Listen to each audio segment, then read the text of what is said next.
Bismillahirrahmanirrahim. Assalamualaikum warahmatullahi wabarakatuh. Perkenalkan, nama saya Dilma Ayu Khairani dengan NPM 22082607175. Pada kesempatan kali ini saya akan membahas salah satu topik dari blok respi yaitu abses paru. Jadi abses paru ini didefinisikan sebagai suatu daerah berbatas berisi nanah atau debris nekrotik pada parenkim paru. Untuk etiologi atau penyebabnya itu adalah bakteri aerob dan anaerob seperti Staphylococcus aureus, Streptococcus pneumoniae, Haemophilus influenza, E. coli, dan juga Klebsiella. Untuk faktor resikonya itu terbagi menjadi dua, ada yang primer dan ada yang sekunder. Untuk faktor resiko yang primer itu ada aspirasi sekret orofaring, necrotizing pneumonia, dan juga imunodefisiensi. Untuk faktor resiko yang sekunder itu ada obstruksi bronkial, hematogenic dissemination, penyakit paru seperti bronkiektasis, fibrosis kistik, dan juga infark miokard. Kemudian manifestasi klinisnya itu biasanya itu dijumpai gejala yang umum atau yang khas itu adalah batuk berdahak dan juga demam. Keluhan lainnya itu adalah penurunan berat badan, sesak nafas, nyeri dada, sputum bau amis, dan juga sputum yang kecoklatan. Kemudian untuk patofisiologinya itu, jadi abses paru ini paling sering disebabkan akibat aspirasi kuman dari saluran nafas bagian atas. Nah, itu biasanya disebabkan karena pasien ini tidak menjaga higienitas mulut dan gigi dengan baik.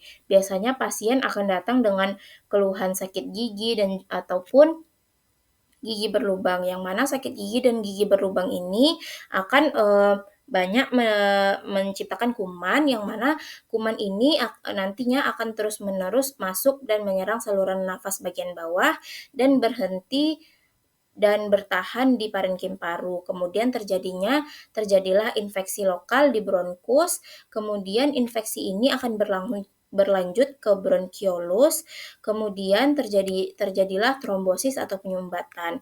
Nah, karena adanya trombosis atau penyumbatan ini, maka tidak ada darah yang masuk dan menyebabkan nekrosis atau nekrosis jaringan. Kemudian karena sudah terjadi nekrosis jaringan, maka terjadilah atau terciptanya jaringan yang bergranul-granul menyebabkan banyak jaringan atau cairan berlebih sehingga timbullah air food level dan terjadilah kavitas paru. Kemudian untuk pada pemeriksaan fisik nanti kita akan jumpai peningkatan suhu tubuh, takipnu atau takikardi, kemudian pada palpasi kita jumpai nyeri tekan pada toraks, pada perkusi kita jumpai suara yang redup, pada auskultasi kita jumpai suara nafas bronkial, suara ronki, dan juga amforik. Kemudian pada pemeriksaan ekstremitas kita bisa jumpai clubbing finger. Kemudian untuk pemeriksaan penunjangnya kita bisa lakukan pemeriksaan darah lengkap, nanti akan dijumpai tanda-tanda anemia dan juga leukositosis.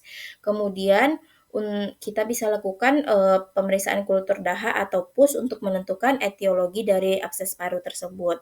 Dan juga kita bisa lakukan fototoraks yang mana nanti akan dijumpai kavitas dengan airflow level.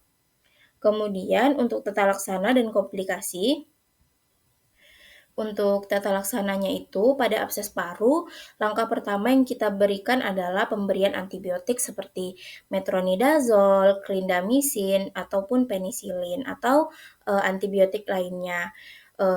Nanti apabila pasiennya ini tidak mempan dengan pemberian antibiotik selama 10-14 hari, dokter akan melakukan drainase untuk mengeluarkan abses paru atau mengeluarkan nanahnya. Kemudian kita bisa lakukan bronkoskopi untuk melihat bagian dari absesnya dan juga pengambilan dari pusnya. Kemudian untuk komplikasi dari abses paru ini bisa empiema ataupun asfiksia.